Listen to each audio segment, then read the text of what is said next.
When Air Commodore Satterly identified a target that could only be attacked by dropping an experimental weapon from low level, he knew immediately who he had to call. After shooting to fame for their attacks on the Rhur, Ada and Sorpe dams, 617 Squadron had enjoyed a relatively quiet time. After the famous Dam Busters raid, Guy Gibson had been grounded and was posted away on a PR tour of North America.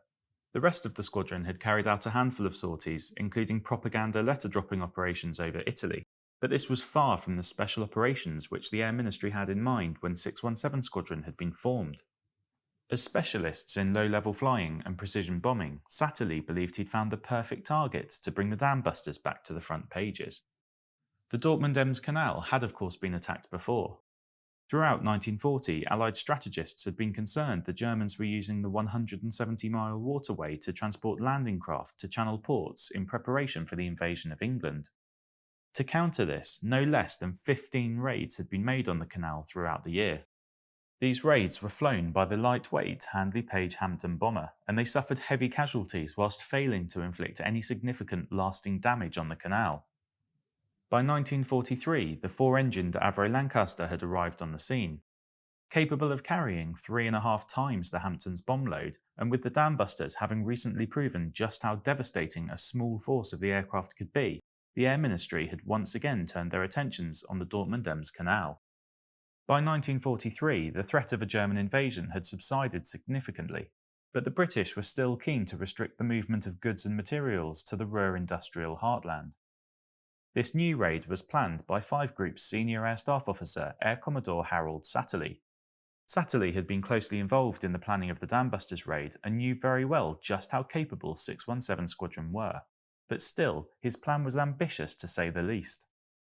8 of 617 Squadron's Avro Lancasters would be assigned to the mission, with each carrying a single 12,000-pound bomb in a modified bomb bay. A Lancaster would normally carry a crew of 7, with the bomb aimer manning the front turret only when required. For the Dam Busters raid, the Lancasters had their mid-upper turrets removed to make room for the upkeep mine. This allowed the mid-upper gunner to move to the front turret to provide defensive fire. For the attack on the Dortmund Ems Canal, to make room for the 12,000-pound bomb, the Lancasters would simply be fitted with bigger doors to the bomb bay. This would allow the aircraft to retain the mid-upper turret.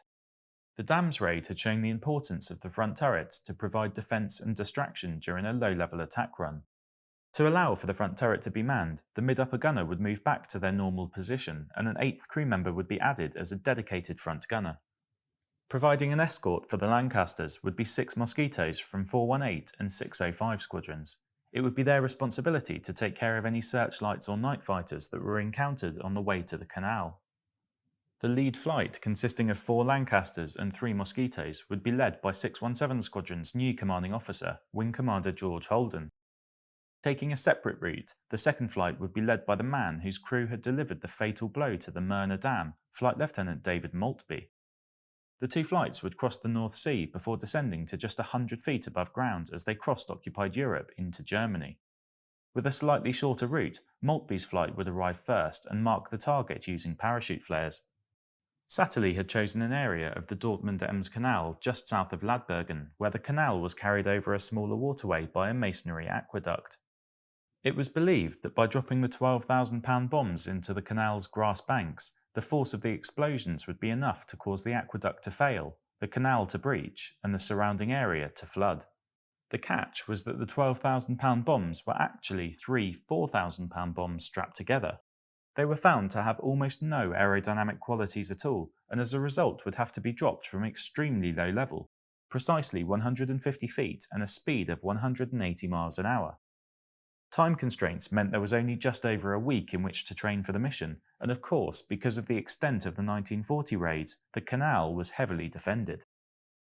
To make matters worse, when the day of the operation arrived, a thick layer of fog was reported over the target. Rather than cancel the operation, Satterly ordered a Mosquito be sent to carry out a reconnaissance of the canal ahead of the main bombing force.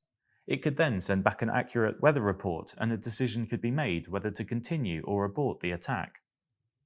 At 11:30 p.m. on Tuesday the 14th of September 1943, the 8 Lancasters and 6 Mosquitoes took off from RAF Coningsby. Operation Garlic was now officially underway. The formation had only been airborne for an hour when the Mosquito's weather report arrived at 5 Group's headquarters in Grantham. 10 minutes later, at 20 to 1 in the morning, Satterly's decision was communicated to the aircraft. Target covered by low cloud and mist, abort mission and return to base. Over the North Sea, the Lancasters began turning for home. Clearly, it would be far too dangerous to land with the £12,000 bomb strapped to the bottom of the aircraft, so the crew started to jettison their payloads into the dark sea below. It was at this point, just over an hour into the mission, when disaster struck. Turning for home, a Lancaster had dipped its wingtip into the waves and cartwheeled into the North Sea.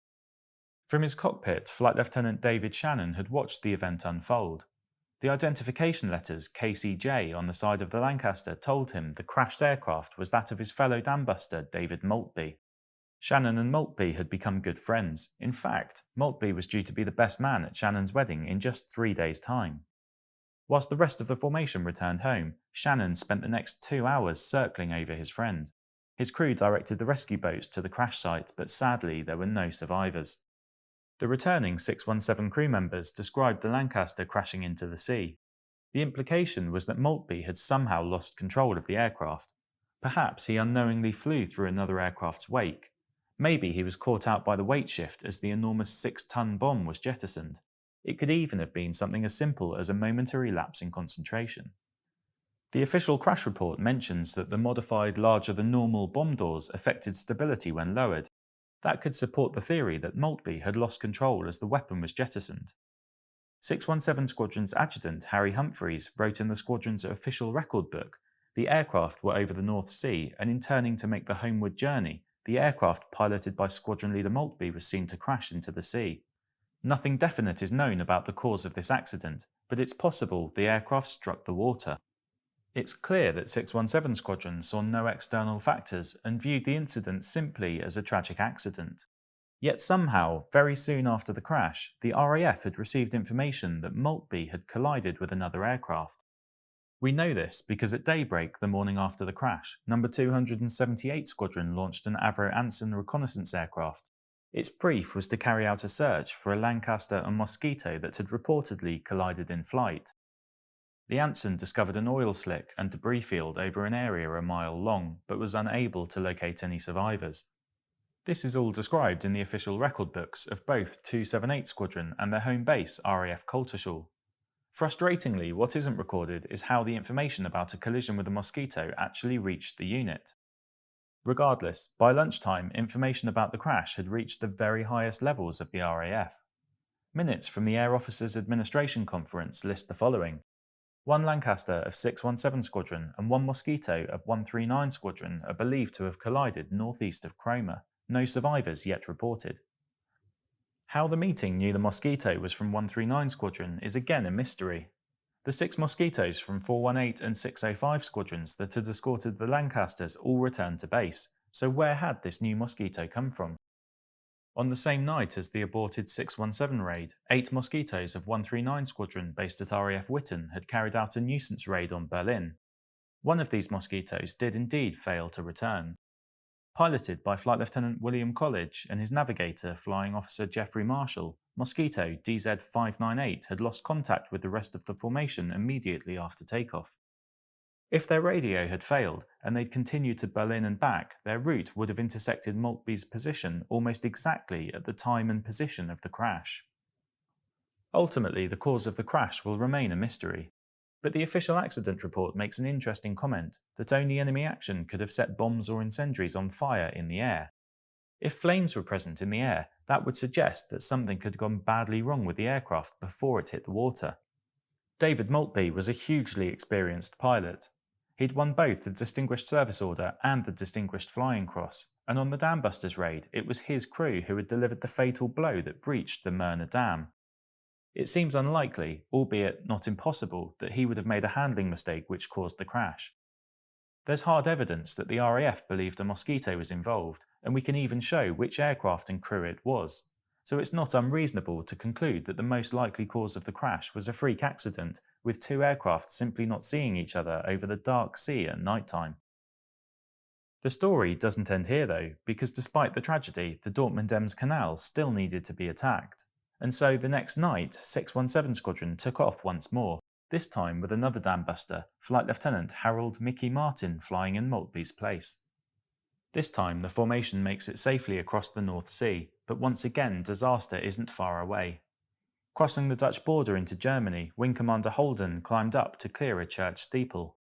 An anti-aircraft gun immediately opened fire, scoring a direct hit on the Lancaster's wing. A fuel tank caught fire and Holden immediately lost control of the aircraft. His Lancaster crashed into a farmhouse where the 12,000-pound bomb exploded, killing the entire crew and several civilians. 4 of Holden's crew had flown with Guy Gibson on the Dam Busters raid. Arriving over the target, the surviving aircraft found that visibility was poor and the canal was largely covered by a layer of haze.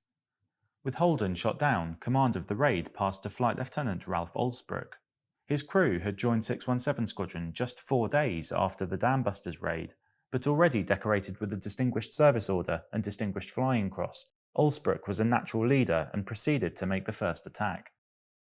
With visibility poor and faced with ferocious anti-aircraft fire, it's not surprising this first attack landed wide of the mark. Olsbrook then remained in the area to coordinate the follow-up attacks. Flight Lieutenant Harold Wilson's run fared even worse.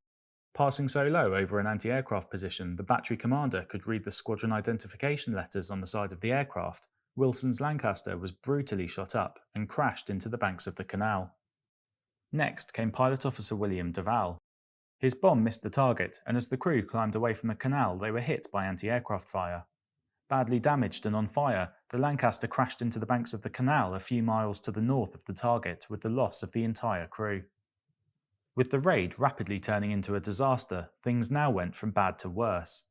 Of the surviving crews, not one can make contact with Flight Lieutenant Olsbrook. Hit by flak, Olsbrook had attempted to make a forced landing, but in the fog had crashed first into a house, then into a crane, with the wreckage coming to rest in the canal. There were no survivors. Correctly assuming he's been shot down, Flight Lieutenant Mickey Martin takes over command of the raid. Half of the 8-strong Lancaster force had now been shot down. It's hard to imagine what Flight Lieutenant Les Knight must have been feeling as he led his crew into their attack run. 4 months earlier, it was Knight and his crew who had delivered the devastating final blow that had breached the Ada Dam. His story from the canal raid is just as enthralling and is the epitome of the superhuman bravery that was shown by so many aircrew in the Second World War. Running in at just 150 feet and nearly 200 miles an hour through a thick layer of mist, Knight was unable to see a line of trees until it was too late. The Lancaster's left wing snagged into the trees. Knight instinctively pulled back on the controls in an attempt to gain height, but both the left-hand engines had been critically damaged and the mangled propellers came to a stop. Weighed down by 12,000 pounds of explosives, Knight made the following heartbreakingly humbling radio call. "2 port engines gone. May I have permission to jettison bombs, sir?" Martin replied immediately, "For God's sake, Les, yes!" With the weight shed, the Lancaster was able to gain some height, but the aircraft was severely damaged. Amazingly, Knight managed to coax the stricken Lancaster back to the Dutch border. Along the way, a third engine had overheated and then failed. With just one working engine, Knight called the crew's tail gunner Harry O'Brien to the nose of the aircraft and asked him to pull on the rudder cable to help keep the aircraft on course. In spite of this superhuman effort to drag the stricken aircraft home, halfway across Holland it became clear it would be an impossible ask. Down to just 1,000 feet, Knight ordered wireless operator Bob Kello to transmit that the crew were bailing out. Knight stayed at the controls, holding the Lancaster level so that the crew could jump safely from the aircraft. Bob Kello was the last man to jump. He gave a thumbs up to his pilot on the way out and received a wry smile in return. It's not known why Knight didn't follow his crew out of the aircraft. Perhaps he felt that the plane had lost too much height. Instead, he chose to carry out a crash landing, and he almost made it, but a hidden ditch running across the field caused the aircraft to tip over and explode. Les Knight was just 22 years old. He'd played a key role in the Dam Busters raid, he'd won the Distinguished Service Order, and the final act in his short life was to sacrifice himself to save the lives of his crew. Of the 7 men who bailed out, Ray Grayston and Harry O'Brien were captured almost immediately, but by linking up with the resistance, 5 of the crew managed to escape back to England. Most importantly, all 7 of Knight's crew survived the war. Their skipper's actions understandably had a lasting effect on all of the men. Harry O'Brien, who'd helped Knight by pulling on the Lancaster's rudder cable, went on to have 8 children, and he called the first one Leslie. Back at the Dortmund Ems Canal, with 5 Lancasters shot down, just 3 remained. After several aborted passes, Dave Shannon made a successful run. Unfortunately, his bomb detonated on the towpath, leaving the canal itself undamaged. Next came Mickey Martin. He also survived the attack run, but again his bomb landed wide of the mark. With the canal still undamaged, everything now rested with the final aircraft. Unfortunately, Jeff Rice and his crew had fallen foul of the weather and had spent the last 90 minutes trying to find the target. With the thick haze still covering the ground and the Mosquito escorts already turning back, Rice had no option but to abort the mission and return home. The September 1943 raid on the Dortmund Ems Canal was an unmitigated disaster. The canal was undamaged, 6 aircraft had been lost, and 41 vastly experienced crew had been killed. The attack had been launched in spite of weather conditions that would make an effective low-level raid nothing short of impossible. 617 Squadron returned to the Dortmund Ems Canal the following year. This time the weather was better, and the aircraft carried the much more effective 12,000-pound tallboy bomb. The squadron scored 6 direct hits on the canal, causing a large breach and flooding that would see the canal rendered unusable until the end of the war. From a purely military point of view, the September 1943 raid on the Dortmund Ems Canal was a catastrophic failure. But from a human side, for me, Operation Garlic epitomises the superhuman bravery shown by so many men in World War II. After the Dam Busters raid, the surviving men of 617 Squadron could have said that's enough, but no one did. When they found the canal covered in thick fog, they could have considered themselves lucky and returned home, but instead they pressed on. This was partly thanks to the great sense of camaraderie and unwavering commitment to the mission that Guy Gibson had instilled from the very formation of 617 Squadron, and it was partly due to the downright heroic nature of the aircrew themselves. Men like Dave Shannon, who loyally circled over his friend after he crashed, and men like Les Knight, who, having made every effort to complete the mission, immediately shifted his focus to getting his crew home safely, and when he realised that wouldn't be possible, he gave his own life to make sure his crew survived.